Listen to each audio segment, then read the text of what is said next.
Bendy and the Ink Machine, developed in 2017 by the eponymous Joey Drew Studios, is a game I've thought a lot about since its release. For one reason or another, despite immense interest in the game, it took me 5 whole years to actually purchase and play this title, and boy, I sure hope I made up for all that lost time. To be honest, I'm not sure what held me back all those years. Maybe not having a decent rig to run the game, or mistakenly underestimating the horrific potential of cartoon characters. But whatever the reason, I'm glad I finally bit the bullet and gave Bendy a fair shake. Putting the cartoonish style aside for a second, this game has a very similar vibe to BioShock. With a first-person view, grotesque-looking enemies that seem to want to kill you on sight, no questions asked, and puzzles that have you repairing steampunk-themed mechanisms. To be honest, the similarities to BioShock were a bit of a turnoff. I mean, don't get me wrong, I love BioShock's story and world. I love all the ideas. I just find the gameplay insufferable because, and I hope this doesn't come as too big of a shock, I'm just not that good at games. Don't believe me? Watch my playthrough of Bendy and count how many times I died. Embarrassing, I know. Now let's put that cartoonish style back front and center. I don't think I've ever played a game with such brilliant execution of an aesthetic. Everything looks and feels like I'm on fucking Steamboat Willie. They even found a way to cartoonify a fire person's axe, as well as a whole host of other mundane objects.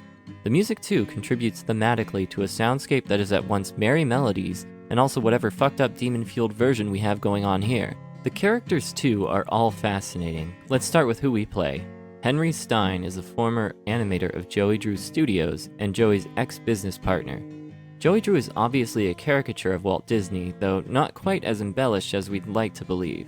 While the other human characters are all pretty interesting and contribute in small and large ways to the overall world, I want to focus on the cartoon characters that we actually encounter in the game. Bendy is the most popular cartoon character to come out of Joey Drew Studios, but there's a dark side to this seemingly cutesy, innocent character. Having such a passion for his most beloved creation, Joey Drew attempts to bring Bendy to life via the titular Ink Machine. Enter the nightmare fuel. This proverbial Frankenstein's monster is responsible for all the fucked up shit you have to deal with down in the depths of the studio. For sake of space, I'll focus on the other character I found most compelling, namely Alice Angel. You spend a lot of time with good old Alice, getting perhaps too close for comfort with her. Where Bendy excels with pure brutal terror, Alice uses psychological manipulation with aplomb. My god, did she have my head reeling. Yes, a cartoon character made me feel emotionally and psychologically unsafe. Well done, writers, and fuck you. And let's talk about the terror. Perhaps one reason I was apprehensive about playing this game all those years ago was that I just didn't think cartoons could scare me. Boy, was I wrong. There were some genuine scares, jump scares, and much more to be had. And again, like I say in my other reviews, what makes the developers so successful here at doing their job is that they focus their efforts on all aspects of horror, from the soundscape to the visuals to the world building. Not one brain cell was spared in scaring the ever-loving shit out of me. Something else I found unique about this game from my experience streaming it is that people who are fans of this game fucking love it. I mean, they geek out hardcore, like they've poured hours into the lore, the intricate plot, etc.